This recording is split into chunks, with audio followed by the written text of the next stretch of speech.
Hello, my name is Georgina. I have been working in TV for over 2 years, which is really exciting. And I work as a runner and a logger, which is really cool. So working as a runner is basically a very practical, very hands-on job. So you've really got to want to get stuck in there. And the role just basically requires you to support the production in any way that they need your support. So this could massively vary depending on what show you're working on.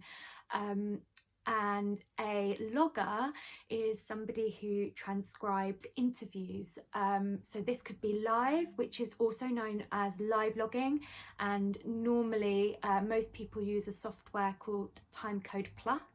And as the footage is happening live, so things like reality shows and things like that, the live logger will be behind and basically typing up all the action that's happening. So you need to be quite quick at typing. And yeah, so those are basically the two roles that I work in. Previous jobs that I have worked in, I've been so lucky to have like a variety of work. So I've worked quite a lot on reality shows. So I've worked on Sam and Billy Fair's The Mummy Diaries, working as a logger. I've worked on SAS Who Dares Win Series 4, which is factual entertainment, working as a logger on that one as well. I've worked as a studio runner for The Voice, and worked as a runner on Britain's Got Talent as well. And most recently I worked as a logger on I'm a Celeb, so that was really cool. It hasn't gone, my journey in TV has not gone without a few mistakes, and I made a horrendous mistake when I was working on The Voice. We were in studio and I was trying to be helpful and to get lots of teas and coffees for various members of crew who I was sort of based working with, because the production is massive and we were all assigned different areas to work. So trying to be helpful, I was trying to make lots of teas and coffees, and I thought what I had was quite a solid cardboard box to transport the teas and coffees in. Turns out it wasn't that solid, and the teas went everywhere. And this happened literally as the talent and all the sorts of members of crew were coming out of the studio, and the tea making area was right outside the studio. So people were just having to walk around this massive mess that I'd made on the floor, which was so embarrassing. But you do learn from these kind of situations. So yeah, that is a pretty big mistake that I made.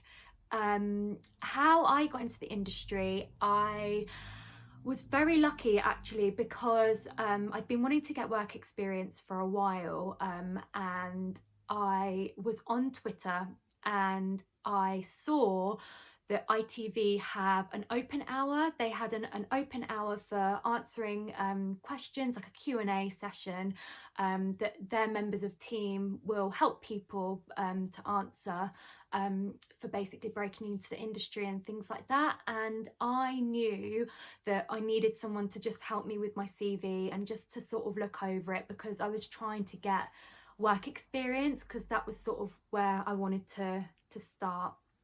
And luckily I tweeted them a couple of times. I tweeted ITV in their Q&A hour, and then I managed to get a contact who was very generous in offering me work experience after a couple of email exchanges, and she was checking my CV loads of times, and yeah, the rest is history. I mean, from the work experience that I did, which was 2 weeks, I worked as a runner and a logger, and yeah, I just managed to carry on getting work off the back of that, which was amazing.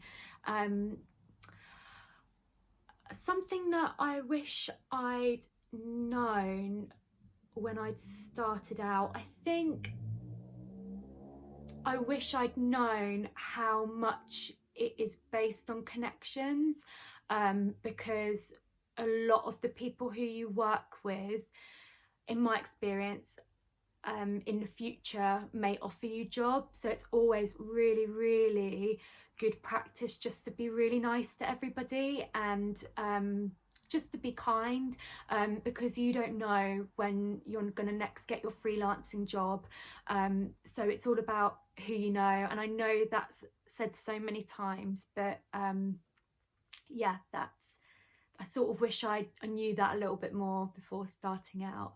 And I think Creative Train would have been amazing for me, starting out, because I think it would have just given me more of a support, and more opportunities prior to officially starting out as a freelancer, because I did my 2 weeks of work experience and then started working straight away, which was really lucky. But I think having a little bit more support prior to that would have gone a long way.